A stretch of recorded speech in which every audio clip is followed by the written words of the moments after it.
राष्ट्रीय जनता दल के अध्यक्ष और बिहार के पूर्व मुख्यमंत्री लालू प्रसाद यादव की हालत नाजुक बनी हुई है। उन्हें एयर एम्बुलेंस से दिल्ली लाने की तैयारी की जा रही है। इस बीच प्रधानमंत्री नरेंद्र मोदी ने तेजस्वी यादव से फोन पर बातचीत कर लालू प्रसाद यादव के स्वास्थ्य की जानकारी ली है।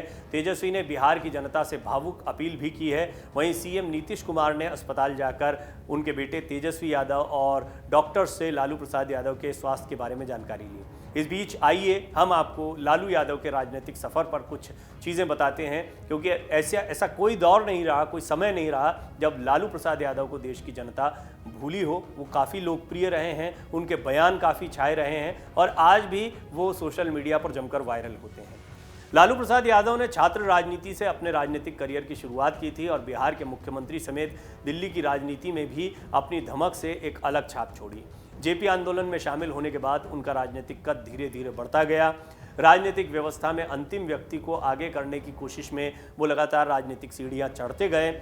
जब वो रेल मंत्री रहे तो मैंने रेल बजट के दौरान उनसे बातचीत भी की थी। एक बड़ा शानदार मौका था। लालू प्रसाद यादव से बातचीत करना हमेशा पत्रकारों को पसंद आता है, क्योंकि वो उनका चुटीला अंदाज़ और साथ ही साथ लालू प्रसाद यादव जिस तरीके से राजनीतिक मसलों पर बात करते हैं वो बहुत ही अलग था। उनका अंदाज़ जो है वो हमेशा से अलग रहा है। और लालू प्रसाद यादव एक्टिव पॉलिटिक्स से जेल जाने के बाद काफ़ी हद तक दूर हो गए। उनका स्वास्थ्य भी खराब रहा, इस वजह से वो हाल के दिनों में बिल्कुल भी दिखाई नहीं पड़ते हैं। लालू की राजनीतिक सफलता को कथित घोटाले के कारण ब्रेक लगा। हालांकि उन्होंने अपनी पार्टी की कमान को हमेशा पकड़े रखा और धीरे धीरे संसदीय राजनीति से दूर होते चले गए। कभी गुदड़ी का लाल और गरीबों का मसीहा जैसे नामों से पुकारे जाने वाले लालू प्रसाद के राजनीतिक सफर पर चारा घोटाले ने ब्रेक लगा दिया। उन्होंने राजनीति के करियर में कई उतार चढ़ाव देखे, पर उनकी पॉपुलरिटी में कमी नहीं आई। बात करने के दिलचस्प अंदाज के लिए मशहूर लालू प्रसाद यादव भारत ही नहीं पूरी दुनिया में जाने जाते हैं। राजनीतिक जानकार बताते हैं कि एक दौर ऐसा भी आया जब लालू शासन का अवसान काल कहा जा रहा था। यह था साल 2005 का समय। तब भाजपा के सहयोग से नीतीश कुमार ने लालू राबड़ी से शासन की बागडोर छीन ली थी। हालांकि तब भी लालू यादव ने हौसला नहीं छोड़ा था और अगले विधानसभा चुनाव की तैयारी के लिए तमाम रणनीतियां तैयार की थी। लालू प्रसाद यादव ने 1980 में लोकसभा चुनाव में भी अपनी किस्मत आजमाई, लेकिन चुनाव हारने के बाद उन्होंने हार नहीं मानी और राज्य की राजनीति में सक्रिय रहे। वो उसी साल बिहार विधानसभा चुनाव में शामिल हुए और निर्वाचित होकर विधानसभा सदस्य बन गए। उन्होंने 1985 में दोबारा चुनाव जीता।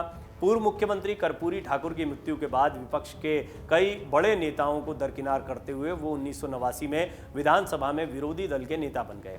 मगर उसी साल उन्होंने फिर छपरा संसदीय क्षेत्र से लोकसभा में किस्मत आजमाई और कामयाब हो गए।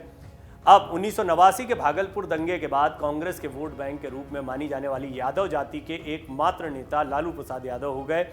मुसलमानों का भी उन्हें व्यापक समर्थन मिला। 2009 में अंतिम बार संसदीय राजनीति के तहत चुनाव में शामिल हुए। उन्होंने परिसीमन लागू होने के बाद पाटलिपुत्र संसदीय क्षेत्र और छपरा संसदीय क्षेत्र से नामांकन पत्र दाखिल किया। पाटलिपुत्र संसदीय सीट पर रंजन यादव ने लालू प्रसाद यादव को चुनाव में हराया, जबकि छपरा संसदीय क्षेत्र से लालू ने जीत हासिल की थी। 2009 के लोकसभा चुनाव में राष्ट्रीय जनता दल के मात्र 4 सांसद निर्वाचित हुए, इसलिए उनकी पार्टी को केंद्र की यूपीए 2 सरकार में जगह नहीं मिली थी। इसके बाद लगभग 17 साल तक चले चारा घोटाले के मुकदमे में सीबीआई की स्पेशल कोर्ट ने लालू प्रसाद को 3 अक्टूबर 2013 को 5 साल की कैद और 25 लाख रुपए के जुर्माने की सजा सुनाई। अनेक मौकों पर लालू के लिए रक्षक बनने वाली कांग्रेस उन्हें नहीं बचा पाई। तब दागी जनप्रतिनिधियों को बचाने वाला अध्यादेश लंबित रह गया और लालू प्रसाद का राजनीतिक भविष्य अधर में चला गया, अंधकार में चला गया। साल 2010 के विधानसभा चुनाव में भी आरजेडी को बड़ी हार का सामना करना पड़ा था। इस चुनाव में जदयू और भाजपा ने मिलकर 243 में से 206 सीटें हासिल की थी। लालू प्रसाद यादव की आरजेडी 22 सीटों पर सिमट कर रह गई। सहयोगी एलजेपी को महज 3 सीटें मिली। यही वक्त था जब चुनाव नतीजों के 2 दिन बाद ही लालू यादव गायब हो गए थे। वो इतने सदमे में थे कि 1 महीने से अधिक वक्त तक मीडिया की सुर्खियों से वो लगातार दूर रहे। मीडिया से उन्होंने दूरियां बनाकर रखी। मीडिया वालों से लेकर पार्टी के वरिष्ठ नेताओं को भी उनके प्रवास का पता नहीं चल पा रहा था। हालांकि तब लालू यादव की पत्नी और बिहार के पूर्व मुख्यमंत्री राबड़ी देवी के कहने पर लालू के करीबी पत्रकार और रामकृपाल यादव, जो कि बाद में नेता भी हैं, आप उनको करीबी भी कह सकते हैं लालू प्रसाद यादव का, दिल्ली का दौरा उन्होंने किया और लालू यादव से मिले। इन दोनों ने मिलकर लालू यादव का हौसला बढ़ाया और उन्हें सामने लेकर आए।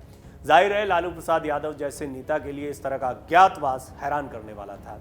ये उन नेताओं के लिए भी अचरज भरा था और बिहार की जनता के लिए भी। इसके पीछे कारण यही है कि आज भी बिहार में अगर सबसे अधिक जनाधार वाले कोई नेता हैं तो वो लालू प्रसाद यादव कहे जाते हैं। उनके बेटे ने पिछले चुनाव में अच्छा खासा वोट बैंक अपनी तरफ खींचा है और ये लालू प्रसाद यादव की ही विरासत है।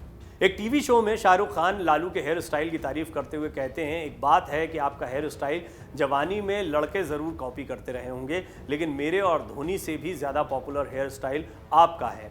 लालू प्रसाद यादव जवाब में कहते हैं, मेरा हेयर स्टाइल फौज में हमारे जवानों से मिलता जुलता है। मैं हाथ से ही अपने बाल ठीक कर लेता हूँ। छोटे बाल रखने से गर्दन में भी दर्द नहीं होता है। एक न्यूज़ चैनल के कार्यक्रम में उनके कान के पीछे बाल के बारे में भी सवाल पूछा गया था। इसके जवाब में लालू प्रसाद यादव ने ज्योतिषी और उम्र का कनेक्शन बताते हुए एक रोचक कहानी सुनाई थी। उन्होंने कहा था कि उनके कान के पीछे बाल हैं, इसलिए वो 126 साल जिएंगे। लालू यादव ने ये कहानी सुनाते हुए एक ज्योतिषी का उदाहरण भी दिया था।